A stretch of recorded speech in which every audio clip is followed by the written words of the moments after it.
So today we're gonna be talking about the latest update on the situation around the border, and also another thing is some of the statistics that's going on with with how the border has been doing for students and for worker and stuff. So recently the government has been telling us that with students and technical internauts, technical students who like study engineering and stuff, they would have to go through these measures that I have ever explained about. But then for the worker and for business and for some other stuff, I don't know whether I don't think couples are included, but for worker and business, short term, long term business, they are allowed to enter without these measures, these stupid measures as I would say. And of course, this has been a lot of people have been giving out this statement towards the government saying that this is not right. From some of these statistics, around 370,000 people are stuck outside of Japan with their COEs being issued already. Out of that, there is around 140,000 COEs are still stuck outside for students are still stuck outside of Japan.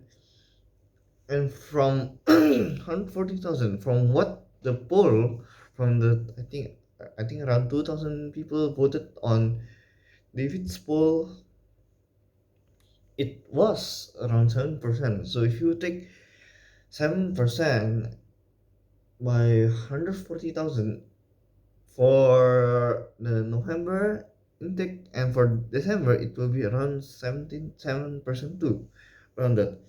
So basically for this year, the only number of people, percentage number of people that can apply for the visa is approximately 14% for foreign student. And this is a really silly situation that we're in, because Japan, they say that they want to test run these measures for to see whether this can impact the COVID increase and all of that nonsense, in which I would say is nonsense too. And another thing is that it would cause people who are waiting for so long to be stacking up more and more. And when that happens, then it will cause a massive problem with hotels and all of that stuff if they can't sort it out. In which they should be able to sort it out, because at least you can see for the Olympic they have taken in around 90,000 people, 90,000 athletes, and I don't know other people too that's involved in the Olympic and reporters. They have ever taken 90,000 per, I think around 1 month like that. They can do it, but they just afraid of doing it. That's the problem. And another thing that I'm gonna be talking about now is that the situation around Japan and China are fairly similar, if you could say. Well, Japan is started the reopening, in which I would say it's not opening a border or easing the entry. I would say it's fake. China is even worse. For China is that they would be not letting people in, and for once I'm gonna tell some of the reasons. Might be COVID increase, one of them. Another one is the government afraid of losing their own power. It does seems like a lot of nonsense, a lot of crap, but China government are moving towards the style of dictatorship, and around that North Korea stuff like that, very similar towards this Hitler style and maybe somewhat of a, let's just say, Kim Jong Un style of dictatorship.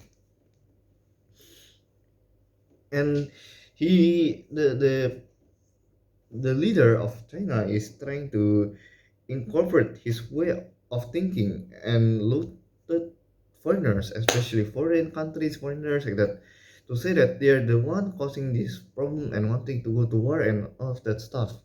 From what I saw and heard, and this is somewhat of a fact because I do heard it from another YouTuber, some other YouTuber who just got back from China due to them scared of going to China, of living in China anymore.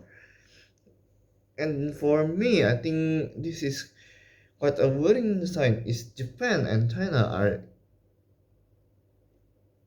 because they both are still struggling. Like for us as foreign student or foreigners, we are still struggling to go into Japan or China.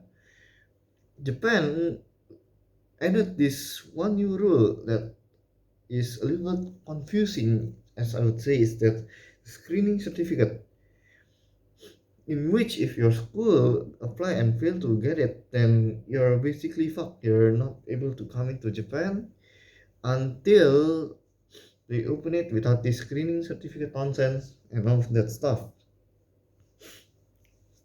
This is another major potential issue for Japan because, as you can see, I do see some of the school, like I'm not gonna name some school because problems might come after, but some schools they don't really, they apply it but they can't get it because the reason is that the students are have ever broken some of the rules, like working part-time job for more than 58 hours.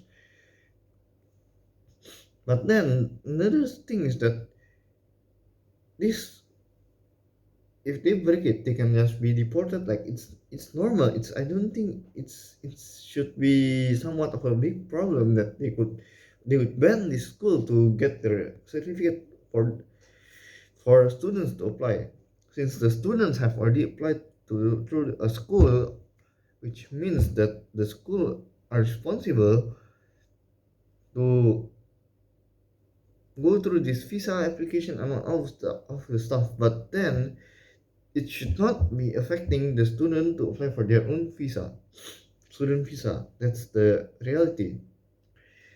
Now this, so basically the school have to apply to the government to say that, hey, we are ready to, we want to let our student in and they're eligible for this date. And then the school see their track record and see that, oh, this school is not really monitoring the students real well. Some of them break their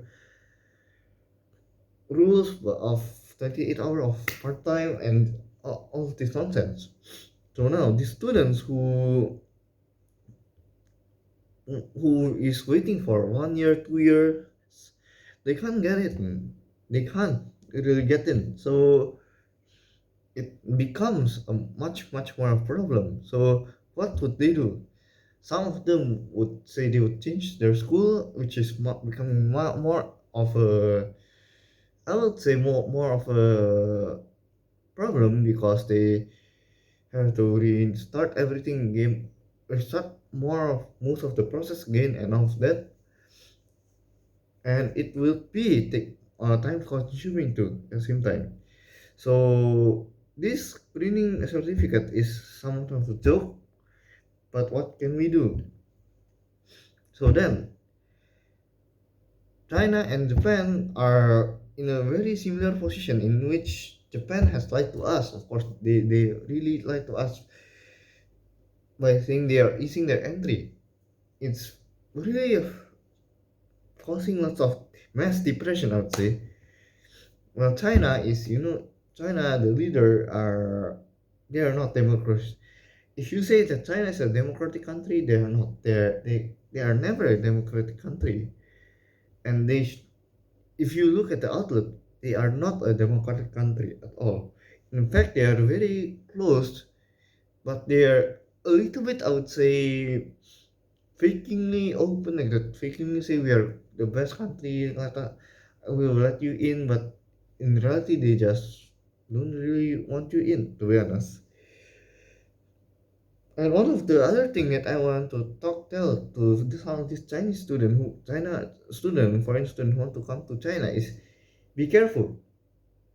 You have to be ready to exit whenever possible, because as you can see, China have the ability to ban exit for some of you foreign students. If let's just say US have having some stick with China, then US citizen who live in China to study, to work, and anything, they might not be able to go out of the country. And that's the big problem currently China is having. That's why I don't know whether you should. The best place to study is to, in fact, South Korea out of all the place. I'd say from all these three countries, because South Korea, I think, is very open, I would say. But yeah, I think that's it for now, guys. A lot of friend, but what can we do? We are gonna hope and wait for news to come out more and more sooner. But hopefully, you guys like this video, subscribe and comment and share this video for more future videos, and to spill the words and spill the news for people to know more about this and start to realize things that they have never realized. And see you guys next time. Bye bye.